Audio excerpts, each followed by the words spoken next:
बिस्मिल्लाहिर्रहमानिर्रहीम, अस्सलाम वालेकुम। आप देख रहे हैं समा और मैं हूं आयशा अंसारी। मैं हूं इरम ज़ईम। सबसे पहले आपको बड़ी खबर दे, स्कूल कब खुलेंगे? फैसला हो गया। 18 जनवरी से 9वीं से 12वीं जमात की क्लासेस शुरू हो जाएंगी। वफाकी वज़ीर तालीम शफ़कत महमूद के मुताबिक पहली से 8वीं जमात तक क्लासेस 1 फरवरी से खोल दी जाएंगी। इस साल किसी बच्चे को इम्तिहान के बगैर पास नहीं किया जाएगा। जी हाँ, इस साल किसी भी बच्चे को इम्तिहान के बगैर पास नहीं किया जाएगा, ऐसा कहना था शफ़कत महमूद का। 18 जनवरी से 9वीं से 12वीं जमात की क्लासेस शुरू हो जाएंगी और पहली से 8वीं जमात तक क्लासेस 1 फरवरी से खोली जाएंगी। हायर एजुकेशन इंस्टीट्यूशंस 1 फरवरी को खुल जाएंगे और इस साल किसी भी बच्चे को इम्तिहान के बगैर पास नहीं किया जाएगा। आपको ये बता रहे हैं कि 18 जनवरी से 9वीं से 12वीं जमात की क्लासें शुरू हो जाएंगी। वफाकी वज़ीर तालीम शफ़कत महमूद ने क्या कुछ कहा, अपने नाज़रीन को सुनवा देते हैं। इसलिए आज किए गए हैं वो ये हैं कि जो 9 से 12, 9, 10, 11, 12 है, ये वो क्लासेस हैं जिनके इम्तिहानात होने हैं और हुकूमतों ने, सूबाई और वफाकी हुकूमत ने ये फ़ैसला किया है कि इस साल बग़ैर इम्तिहान के किसी बच्चे को पास नहीं किया जाएगा जिस तरह पिछले साल किया गया था। इसलिए ज़रूरी है कि 9, 10, 11, 12 जो है जिन्होंने इम्तिहान देना है उनकी तालीम का सिलसिला शुरू किया जाए। तो इसलिए 18 तारीख जैसे कि पहले फ़ैसला किया गया था, 18 तारीख को 9, 10, 11, 12 जो है वो खुल जाएंगे और उनका तालीम का सिलसिला जो है इम्तिहान के निस्बत से वो शुरू हो जाएगा। उसके बाद ये फ़ैसला किया गया कि जो 25 को क्लास प्री यानी कि पहली से या पहली से पहले से लेके 8वीं तक जो क्लासेस खुलनी थी उसका फ़ैसला किया गया कि उसको 1 हफ़्ता आगे कर दिया जाएगा। यानी कि अब प्राइमरी और सेकेंडरी और जो प्राइमरी और 6, 7, 8 है वो बजाय 25 के खुलने के वो अब हमने इरादा किया है कि वो फ़ैसला किया है कि वो 1 तारीख को खुलेंगे। शफ़कत महमूद की प्रेस कॉन्फ्रेंस आपने सुनी। इसी पर बात करने के लिए सदर private schools federation Kashif Mirza साहब हमारे साथ मौजूद हैं। बहुत शुक्रिया काशिफ साहब। काशिफ साहब, जिस तरह से आपने प्रेस कॉन्फ्रेंस भी सुनी, हुकूमत ने पहली से 8वीं जमात तक क्लासेस मज़ीद 31 जनवरी तक बंद रखने का ऐलान किया है। आप इस फैसले से मुतमईन हैं?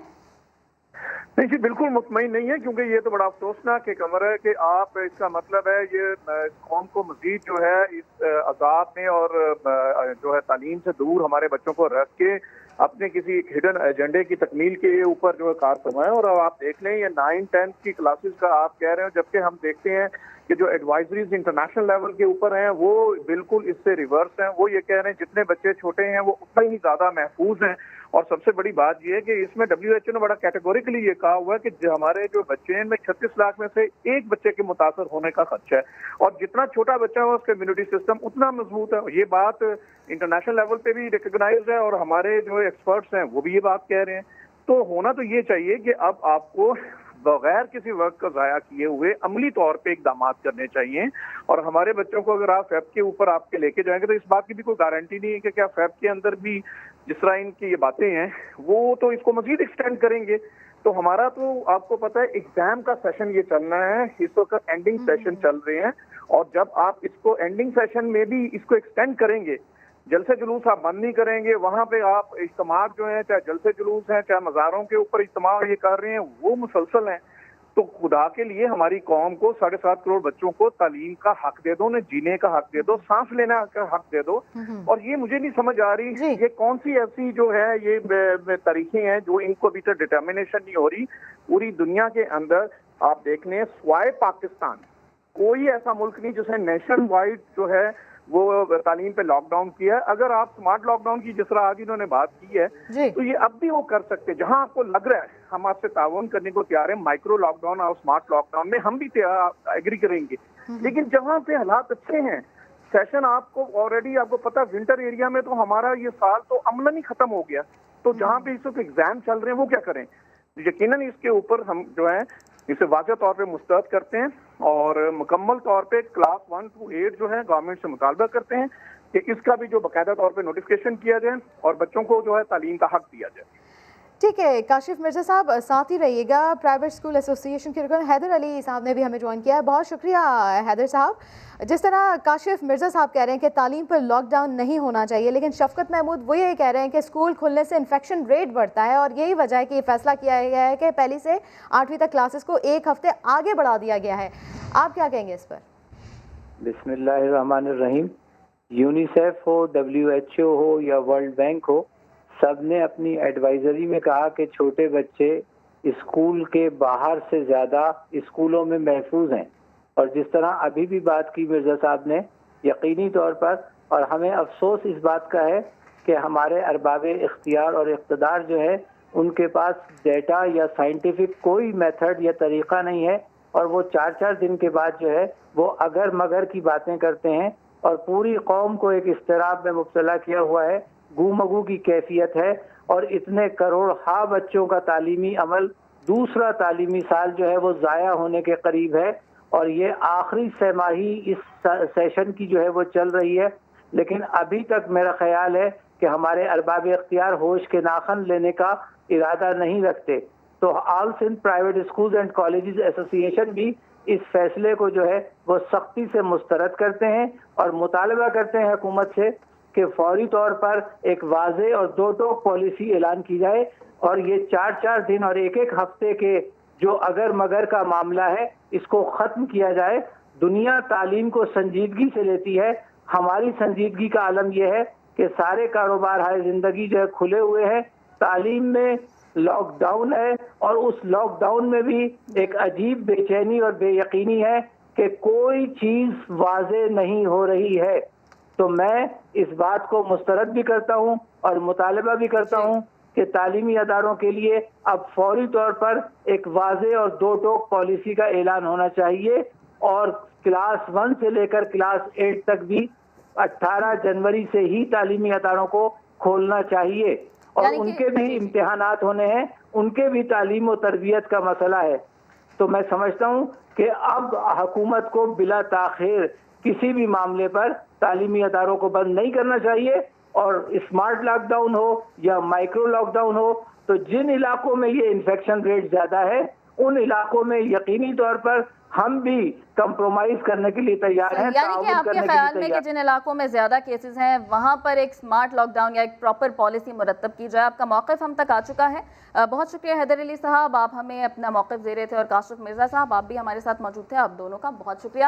شفقت محمود صاحب نے اپنی پریس کانفرنس میں کہا، اپنے ناظرین کو ایک دفعہ پھر سے سناتے ہیں. جو فیصلے آج کیے گئے ہیں وہ یہ ہیں کہ جو 9 سے 12 9 10 11 12 ہے، یہ وہ کلاسز ہیں جن کے امتحانات ہونے ہیں، اور حکومتوں نے صوبائی اور وفاقی حکومت نے یہ فیصلہ کیا ہے کہ اس سال بغیر امتحان کے کسی بچے کو پاس نہیں کیا جائے گا جس طرح پچھلے سال کیا گیا تھا.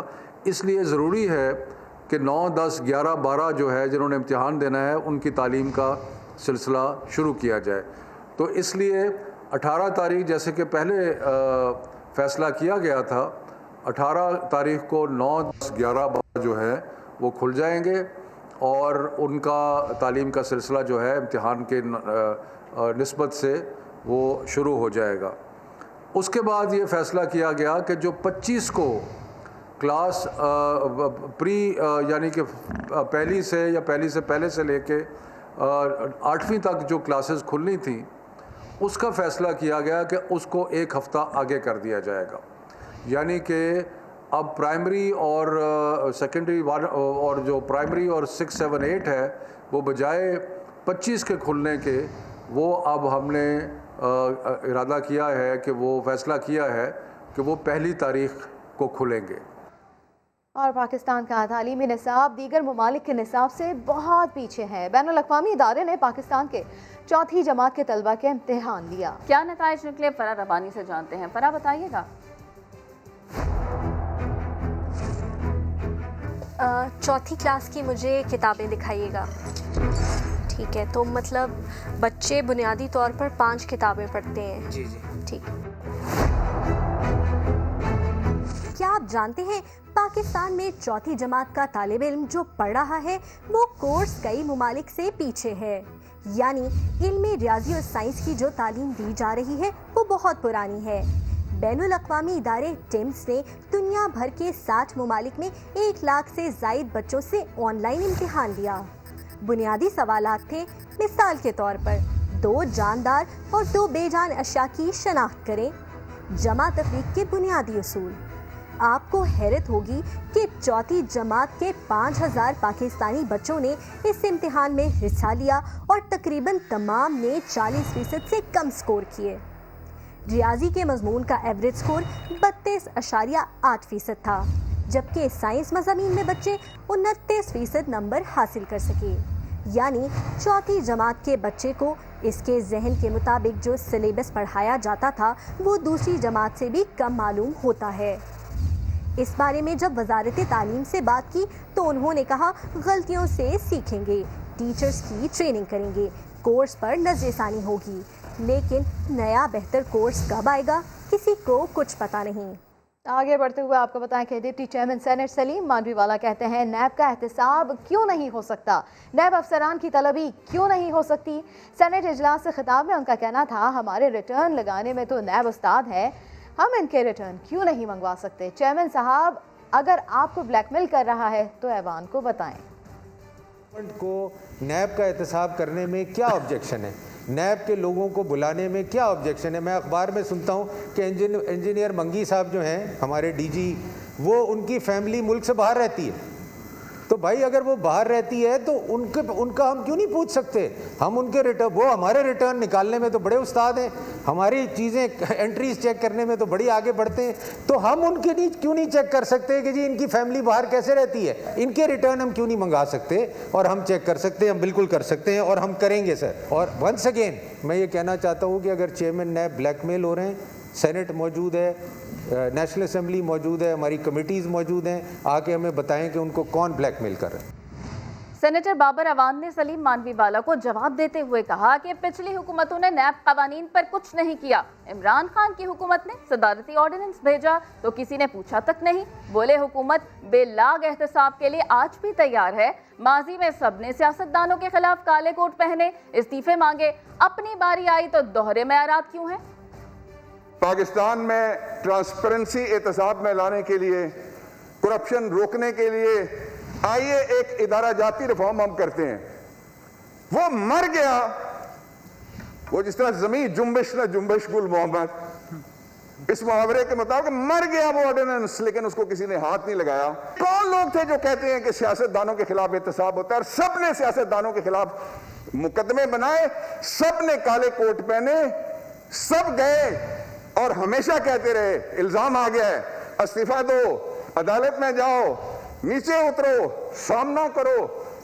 اپنی باری آتی ہے تو پھر سٹینڈرڈز ڈبل ہو جاتے ہیں۔ آئین کی منشا کے مطابق ہاؤس چلے اور قانون کی منشا کے مطابق ادارے چلیں، اس کے لیے ہم تیار ہیں۔ پیپلز پارٹی کے رہنما خورشید شاہ نے آمدن سے زائد اثاثوں کے کیس میں رضا ربانی کو اپنی وکالت سے ہٹا دیا، سینئر قانون دان مخدوم علی خان کی خدمات حاصل کر لی۔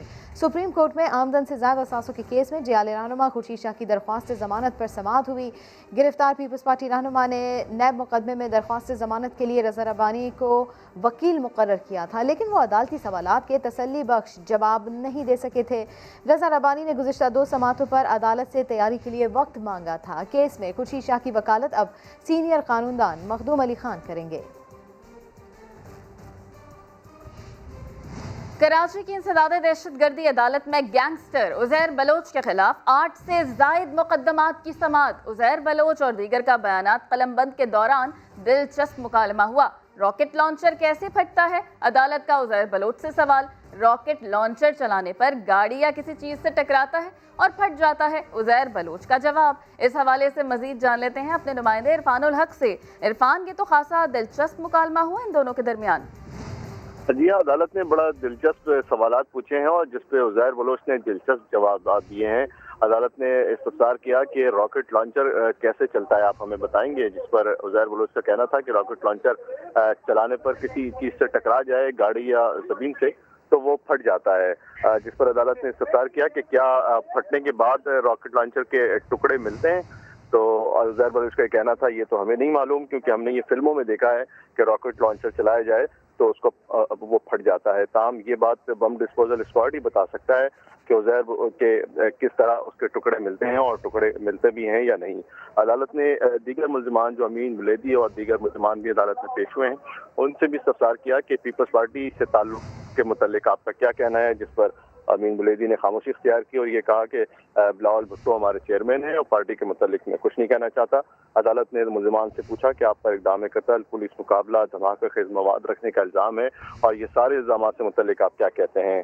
عزیر بلوچ نے تمام الزامات کی تردید کی اور یہ کہا عدالت میں کہ یہ جھوٹے الزامات ہیں جس کے ہم تردید کرتے ہیں اور ہم پر صرف اور صرف مخالفت کی وجہ سے یہ مقدمات بنائے گئے ہیں. نیپیر تھانہ، کلاکوٹ تھانہ اور دیگر تھانوں میں یہ 8 سے زائد مقدمات درج ہیں جن پر آج ملزمان کا بیان قلم بند کیا گیا. عدالت نے ملزمان کا بیان بند کرنے کے لیے قلم بند کرنے کے بعد حتمی دلائل کے لیے جنوری کے آخری ہفتے میں سماعت رکھی ہے. حتمی دلائل کے لیے جنوری کے آخری ہفتے میں سماعت رکھی ہے. جج صاحب کے دلچسپ سوالات پر عزیر بلوچ نے دلچسپ جوابات دیے. بہت شکریہ عرفان الحق. اور وزیراعظم عمران خان آج لاہور جائیں گے. دورے کے دوران وزیراعظم مختلف اجلاسوں کی صدارت کریں گے. وزیراعظم کو پنجاب بورڈ آف ریونیو کے اقدامات، ہیلتھ کارڈز کی تقسیم، صوبے میں قبضہ مافیا کے خلاف کارروائیوں اور ایگریکلچر مارکیٹنگ سے متعلق اقدامات پر بریف کیا جائے گا. وزیراعظم سے وزیر اعلیٰ پنجاب عثمان بزدار کی 1-on-1 ملاقات بھی ہوگی. عمران خان شیخوپورہ گجرانوالہ روڈ کا سنگ بنیاد رکھنے کے علاوہ صنعتی اداروں میں انسپیکٹر لیس رجیم پروگرام کا افتتاح بھی کریں گے. تو آپ کو بتاتے چلے وزیر اعظم عمران خان آج لاہور کا دورہ کریں گے اور ایسے میں دورے کے دوران وزیر اعظم مختلف اجلاسوں کی صدارت بھی کریں گے. اس کے علاوہ وزیر اعظم کو پنجاب بورڈ آف ریونیو کے اقدامات، ہیلتھ کارڈز کی تقسیم، صوبے میں قبضہ مافیا کے خلاف کارروائیوں اور ایگریکلچر مارکیٹنگ سے متعلق اقدامات پر بریف کیا جائے گا.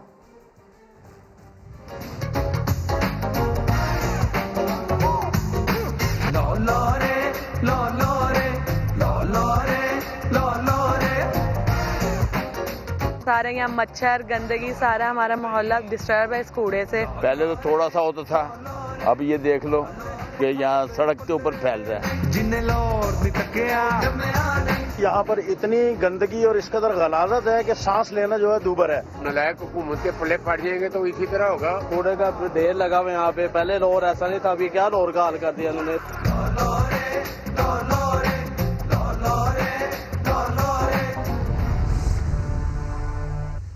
سما نے آواز اٹھائی تو انتظامیہ بھی پھرتیاں دکھانے لگی. کچرا کنڈی بنے لاہور شہر کا حلیہ سدھرنے لگا ہے. شاہین شہزادی کی رپورٹ دیکھیے. کچرے کے ڈھیر اٹھنے لگے. لاہور شہر کی خوبصورتی آہستہ آہستہ لوٹنے لگی. تعفن اور گندگی کے باعث جن راستوں سے گزرنا محال تھا وہ راستے اب صاف ہونے لگے ہیں. شہر ماشاءاللہ صاف ہو رہا ہے اور ہماری خواہش ہے کہ یہ شہر صاف ہی رہے. ہم تو خود چاہتے ہیں کہ صفائی نصف ایمان ہے کہ ہونی چاہیے صفائی سب کے لیے. تو کچھ ہو گئی ہے اور کچھ ہونی چاہیے. اور سما کے آواز اٹھانے پر LWMC کے اہلکار بھی شکر گزار ہیں. آپ لوگوں کو بھی شکریہ سما والوں کا کہ آپ لوگ اتنی محنت کر رہے ہیں. گاڑیاں ملتی نہیں تو کوئی مسئلہ نہیں ہے، اتنا بڑا مسئلہ نہیں چلا، کوڑا صاف ہو جائے گا. جن علاقوں میں سما نے نشاندہی کی وہاں تو صفائی ہو گئی، لیکن 30% علاقوں میں تاحال کچرا موجود ہے. گندگی کیسی بھی ہو شہر کی خوبصورتی کو گرہن لگا ہی دیتی ہے. اس لیے شہری کہتے ہیں صفائی کو نصف ایمان جان کر انتظامیہ کو اپنا کردار اور اچھے سے نبھانا چاہیے. کیمرامین لیاقت بشیر کے ساتھ شاہین شہزادی، سما، لاہور. صوبائی وزیر میاں اسلم اقبال ایک مرتبہ پھر لاہوریوں کو دغا دے گئے. سابق حکومت کو لاہور میں کوڑے کا ذمہ دار قرار دیتے ہوئے بھاشن دینے والے میاں اسلم اقبال کام کے وقت نظر نہیں آتے. دانیال عمر رپورٹ کریں گے. آپ جدھر لے جائیں گے میں ادھر جاؤں گا، جہاں آپ کہیں گے گاڑی لے کے جاؤ میں ادھر جاؤں گا. آپ مجھے دکھائیں کہ یہاں پر یہ چیز باقی رہے گی. یہ ہے صوبائی وزیر میاں اسلم اقبال جو دعوے تو بڑے کرتے ہیں مگر کام کے وقت چھو منتر ہو جاتے ہیں. میاں اسلم اقبال نے پریس کانفرنس کے بعد فیروز پور روڈ پر کچرے کی صورتحال جاننے کے لیے دعوت نامہ بھجوایا. لاہور ویسٹ مینجمنٹ کمپنی پہنچی، میڈیا پہنچا، مگر نہ پہنچے تو میاں اسلم اقبال نہ پہنچے. صفائی مہم کے پہلے روز بھی صوبائی وزیر نے خود آنے کی زحمت نہ کی اور اپنے بھائی کو بھیج دیا. پھر ابھی ان کی میٹنگ جا رہی ہے، اب وہ فیلڈ میں بھی جائیں گے. لازمی بات ہے، ان پہ ایک بڑی ذمہ داری آئی ہے تو وہ اس کو پریکٹیکلی شیپ میں جانے فیلڈ میں گئے ہوئے ہیں. सफाई मुहिम के दौरान कहीं ना दिखाई देने वाले असलम इकबाल ने गुज़श्ता रोज 2018 की ऑडिट रिपोर्ट का मंजन बेचा, साबिक हुकूमत को बुरा भला कहा और ये जा वो जा। हुकूमत को टफ टाइम देने के लिए इन्होंने मामला ये किया कि सफाई उनके जरिए खराब करवाई जाए, क्योंकि सारा भर्ती तो उन्होंने किया हुआ था। वजीर आला पंजाब ने सूबाई वजीर को लाहौर से कचरा साफ करवाने की जिम्मेदारी सौंपी थी। दानियल उमर, समा, लाहौर। हुकूमत तो बन गई मगर हुकूमत करना कौन सिखाएगा? लाहौर में कचरे को लेकर लीगी रहनुमा उज़मा बुखारी ने पंजाब हुकूमत को आड़े हाथों ले लिया। बोली पता करना होगा कि कहीं शहबाज शरीफ रात को जेल से निकलकर तो कचरा नहीं फेंक रहे। बन गई, हुकूमत करना सिखाएगा कौन, हुकूमत करना बताएगा कौन? और सबसे बड़ा डिफरेंस, शहबाज शरीफ कहाँ से आएगा जो काम करने की और अहलियत भी रखता था, जिसने काम करके दिखाया भी। शहबाज शरीफ को बंद तो कर लिया, जो जैसे मैंने कहा कि पता करना चाहिए कि हो सकता है जेल से निकलते हो रात को दीवारें फलांग के और कूड़ा फेंक के लाहौर की सड़कों पे फिर वापस चले जाते हो, तो ये भी डाल दे उन पे। लाहौर से कचरा साफ करने की डेडलाइन खत्म होने के बावजूद कुछ इलाकों में कचरा मौजूद है। इस वक्त समा के नुमाइंदे दानियाल उमर फील्ड में मौजूद हैं, उनसे जानते हैं कि शहर के किन किन इलाकों से कचरा साफ किया गया है। दानियाल, ये बताएगा आप कहां पर मौजूद हैं इस वक्त, और डेडलाइन तो खत्म हो गई, अब LWMC क्या उसे पेश कर रहा है कचरा ना साफ होने का? को लाहौर वेस्ट मैनेजमेंट कंपनी ने ऑनलाइन दी थी। सूबाई वजीर मियां असलम इकबाल ने भी कहा था कि सुबह तक लाहौर में ज़ीरो वेस्ट हो जाएगा, लेकिन अब भी लाहौर के मुताबिक इलाके इस तरह के हैं जहां से कचरा साफ नहीं किया जा सका। मैं इस वक्त मौजूद हूं शंघाई रोड के ऊपर, जहां पर सड़क के अतराफ नाले के अंदर हमें कचरा ही कचरा नज़र आ रहा है, कूड़ा बहुत ज़्यादा नज़र आ रहा है। यहाँ पे जो लोग आए, इलाका मकीन आए, वो काफ़ी अफसुर्दा नज़र आ रहे हैं इस सिचुएशन के ऊपर जो लाहौर की उन्हें नज़र आ रही है। इसके अलावा जो दीगर इलाके हैं, जिस तरह के चाइना स्कीम का इलाका है, टाउनशिप ग्रीन टाउन का इलाका है, चाहमीरा का इलाका है, शादबाग की तरफ, मुगलपुरा की तरफ, वहाँ पर भी कचरे के ढेर लगे हुए हैं। पोश लाहौर की बात करें तो वहाँ पर जौहर टाउन हो या फैसल टाउन, इसी के साथ साथ गुलबर्ग में भी मुख्तलिफ मुकामात हैं जहाँ पर अब भी कचरा पड़ा हुआ है। और जिस मुकाम पर मैं अभी इस वक्त मौजूद हूँ, कल यहाँ रात को मियां असलम इकबाल ने आने का दावा भी किया था, मीडिया को दावत दी थी कि वो इसी सड़क के ऊपर आएंगे, लेकिन शायद यही सूरत हाल देखने के बाद कि कचरा तो साफ हो नहीं सका, वो यहाँ पर पहुँचे ही नहीं हैं। और LWMC ये दावा कर रहा है कि ज़ीरो वेस्ट जो है वो लाहौर में हो गया हुआ है और तमाम कचरा जो है वो साफ, यानी कि LWMC का ये दावा है कि ज़ीरो वेस्ट है लाहौर में, लेकिन हम जो मनाजिर देख रहे हैं वो उसके बिल्कुल बरअक्स हैं। बहुत शुक्रिया दानियाल उमर, आप सिचुएशन हमारे सामने रख रहे थे। कराची में पार्किंग प्लाजा के पीछे 2 साल से पानी की पाइपलाइन टूटी पड़ी है। पानी जमा रहने से शहरियों का कॉरिडोर 3 जाना आजमाइश बन चुका है। सलमान अहमद रिपोर्ट करेंगे। कराची के पार्किंग प्लाजा के अक़ब में पानी ही पानी और गुजरने वालों के लिए परेशानी ही परेशानी। 2 साल से पानी की पाइपलाइन टूटी पड़ी है। मोटरसाइकिल वाले फुटपाथ से गुजरते हैं, गाड़ी वाले जैसे तैसे गुजरते हैं। खर्चा हमें महीने के ऊपर करना पड़ता है, वो हमें 3 दिन के ऊपर करना पड़ता है। हम रश्के वाले इतने कमाते कहाँ हैं? इमरजेंसी होए कुछ होए, बंदा मर जाएगा, रास्ता क्रॉस नहीं कर सकेगा, अभी इसलिए मजबूर है, घूम के जा रहे हैं वापस। तो वहाँ से भी टूटी है, यहाँ से भी टूटी है, 3 जगह से टूटी हुई है। 2 साल हो गए इसको, पानी बहता रहता है, गटरों में जाता है, सारा हम तो परेशान है इससे। कॉरिडोर जाने का एक रास्ता पानी ने बंद कर रखा है, दूसरे रास्ते पर काबिज पथारे और ठेले डेरा जमाए हुए हैं। तजावीज़ात के आप हवाले से कह रहे हैं तो ये दूसरी बैक साइड पे होता था, वहाँ फिर भी ठीक रहता था। अब ये रास्ता एक जगह ख़राब होगा, दूसरी जगह ये चीज़ें होंगी तो प्रॉब्लम हमें रहेगी। यहाँ से रास्ता ही नहीं है, यहाँ से पैदल भी आप देख रहे हो बड़ी मुश्किल जा सकते, बाइक तो जा ही नहीं सकती, और यहाँ पर पूरा पानी है, बीच में खड्डे भी है, गया कोई गिर भी सकता है। वाटर बोर्ड ने पानी की लाइन की मुरम्मत में ताखिर की वजह के इलेक्ट्रिक को करार दे दिया। इसमें एक सबसे बड़ा मसला जो हमें दरपेश है क्लोज़र के अलावा, वो ये कि इसके ऊपर से बिजली के बड़े ही ख़तरनाक केबल्स का जो है जाल बिछा हुआ है, और इसकी खुदाई के लिए हमें जो है वो इलेक्ट्रिक से रब्ता करना पड़ा। लोग कहते हैं आखिर ये मसला कैसे हल होगा। शहरी कहते हैं आखिर मंजिल पर जाएं तो जाएं कहां से।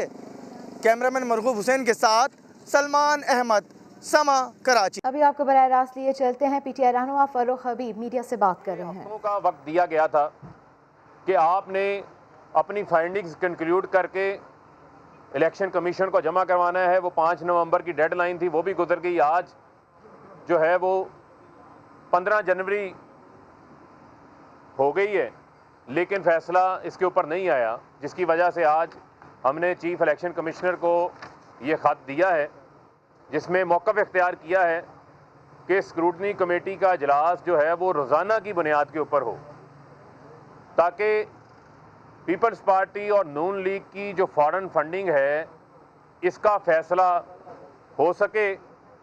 और जो चीज़ें मैं कौम के सामने रखना चाहता हूँ, बड़ी अहम है कि हमारे सामने ये सुप्रीम कोर्ट का 2016 का फ़ैसला मौजूद है, जो हनीफ अब्बासी केस में, जिसमें सुप्रीम कोर्ट ने इलेक्शन कमीशन को पाबंद बनाया है कि वो तमाम पॉलिटिकल पार्टीज़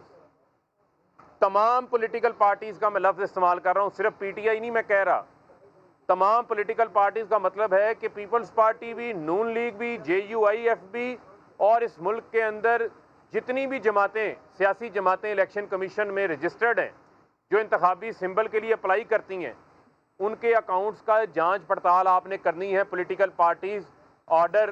पीटीआई रहनुमा फारूक हबीब मीडिया से बात कर रहे हैं। वापस आएंगे एक ब्रेक के बाद, साथ रहिएगा। अवाम महंगाई का बड़ा वार सहने को हो जाए तैयार। पेट्रोलियम मसनूआत 15 रुपए 33 पैसे फी लीटर तक महंगी करने की सिफारिश कर दी गई है। हतमी फैसला इमरान खान करेंगे। मजीद जान लेते हैं, अब्बास शबीर हमारे साथ मौजूद हैं। अब्बास शबीर, फिर से अवाम पर पेट्रोल बम गिराने की तैयारियां शुरू हो गई? जी बिल्कुल, पेट्रोलियम मसनूआत में 15 रुपए 33 पैसे फीस लीटर महंगी करने की सिफारिश वजीर आजम को की गई है, जो समरी वजीर आजम ऑफिस ओगरा की तरफ से भेजी गई है। उसमें कीमतों में ये बताया गया है कि 15 रुपए 33 पैसे इजाफा होगा। लेकिन जो हमारे वजीर आजम जराए हैं वो कहते हैं कि लास्ट टाइम भी जो समरी ओगरा ने भेजी थी उसमें इजाफा ज्यादा था, लेकिन वजीर आजम ने उस इजाफे को मुस्तरद किया था और उसमें कमी की थी। तो इसी तरह इस बार भी मुतवक्के है कि कीमतों में 5 से 7 रुपए लीटर इजाफे की मंजूरी वजीर आजम देंगे। हतमी मंजूरी वजीर आजम ने करनी है।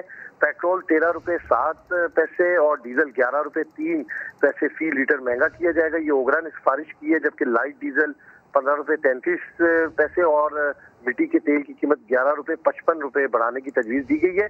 लेकिन मुतवक्के है कि इन कीमतों में इतना इजाफा नहीं होगा। वजीर आजम के पास ये समझी जाएगी। ऑलरेडी ओगरा ने जो सिफारिश है कीमतें बढ़ाने की वजीर आजम से की है, अब देखना यह है कि वजीर आजम इस पर क्या फैसला करते हैं। बहुत शुक्रिया अब्बास शबीर, आप इससे मुताल्लिक़ बता रहे थे।